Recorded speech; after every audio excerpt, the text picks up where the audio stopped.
Hi, I am Ryan Wolfelstead, the VP of Business Development at Wolfelstead Group. Our video today is going to be focused on how to have a better follow-up process. So tell me if this is familiar to you or you've run into this situation before. A prospect comes to you or you find a prospect that is a fantastic fit for your service or product. They have the budget to spend and man, they want to move quickly. Your response to them is, hey, I'm going to send them off an email and then I'm going to follow up in 2 weeks. And then what happens when you call them 2 weeks later? They say, oh, wait, what did we talk about? Yeah, no, we're no longer interested. Or, hey, yeah, why don't you give us a call in a couple months? What happened in those 2 weeks that got us to this point? Let me tell you what happened. What happened was you blew it as a salesperson. Specifically, what happened is you sucked. And you might think, well, how? What did I do? I led them through the process perfectly, and then I told them I'd follow up in 2 weeks, and I did. Now, the problem is, as a salesperson, your job is 100% to guide a prospect from the beginning, the first interaction that you have with them,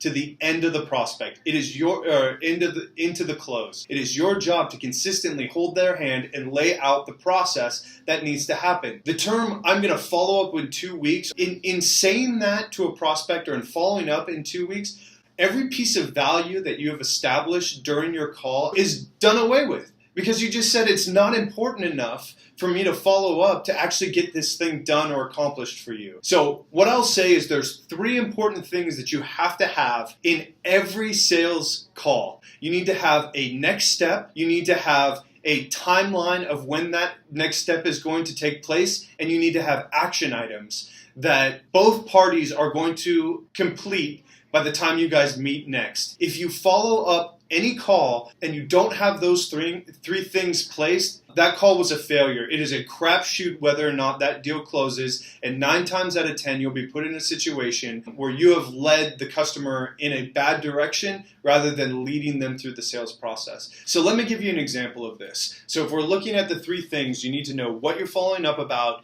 you need to know what the time frame is, and you need to know what are the action items that both people are going to accomplish before that next follow-up. If we're looking at a prospect and they say, hey, I really want to see a demo of this product, that's a clear next step. If that's the next step, that's great. Let's go ahead and go to step 2. Let's figure out a time that makes sense. I always ask the question, I've got my calendar up, I'm looking at Thursday between 10 and 2, does any time within their fall work for you? That way you give the customer something specific to look at and they'll give you a time. Then the next piece of that is creating those action items that need to be finished before you go to do that next phase. So ones that we run into all the time are, we need to gather the key stakeholders so that we have multiple people, all the decision makers are going to be in this demo at once. We give that piece as homework. You need to establish who needs to be in this demo, and you need to get those people in the call. Do you need me to reach out, or would you like to reach out specifically to those people?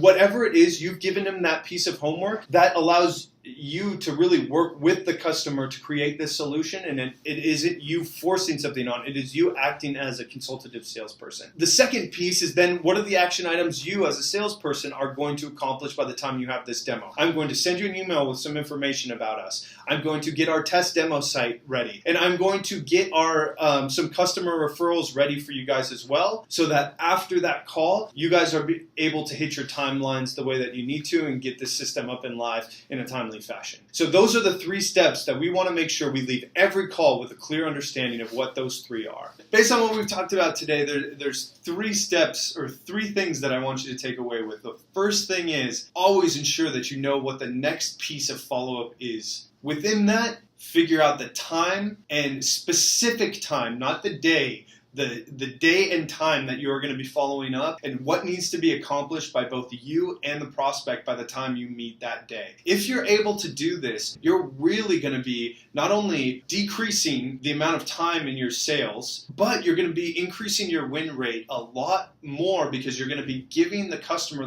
the understanding that you are a consultant for them, that you are working for their benefit. If you implement this, you're going to see great results in your sales, and I look forward to hearing how that goes.